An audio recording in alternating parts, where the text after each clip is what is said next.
माजी मुख्यमंत्र्यांनी म्हटले 325 कोटी आलेत, मग कुठं आहेत ते?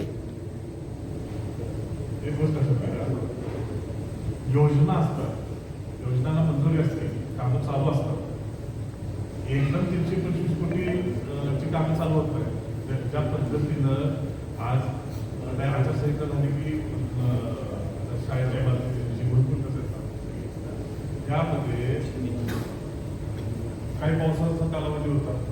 आता पाऊस संपलाय, आचारसंहिता संपली आता अत्यंत चांगल्या पद्धतीनं मोठ्या प्रमाणावर कामं चालू होती. सगळ्यांच्या प्रमाणाबरोबर सगळे झाले. शिवाजी स्टेडियमच्या बाबतीत पण तसंच घडलं म्हणे.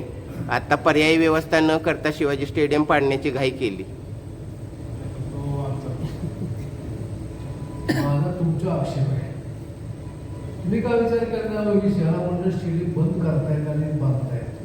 शहरातल्या मुलांनी मुलांनी कुठे जायचं?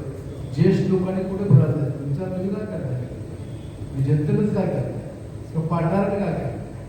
त्याच्यावर आवाज उठवायला पाहता. मी अनेक वेळा बोलतो, बॅडमिंटन वेळा आले, मला म्हटले की असं असं झालं ते आम्ही कुठे जायचं बॅडमिंटनला, तुम्ही जे पडला सांगायचे पण आम्ही आमचं काय करतो, आमचं आम्ही काय करू तुम्हाला? त्याच्यावर आमची परीक्षा असते, कंटिन्यू परीक्षा असते, आमची मुलं असतात. ह्या लोकांना मी काय म्हणतो की तुम्ही त्याला विचारा ना, जरी पाडले त्याला विचारा की आमची पर्यवस्था करा किंवा कुठेही करू शकले असते ना, करायला लोक आवडत नव्हतं.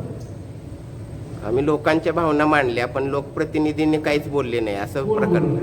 बाळासाहेब पटेल बोलले मी पहिल्यापासून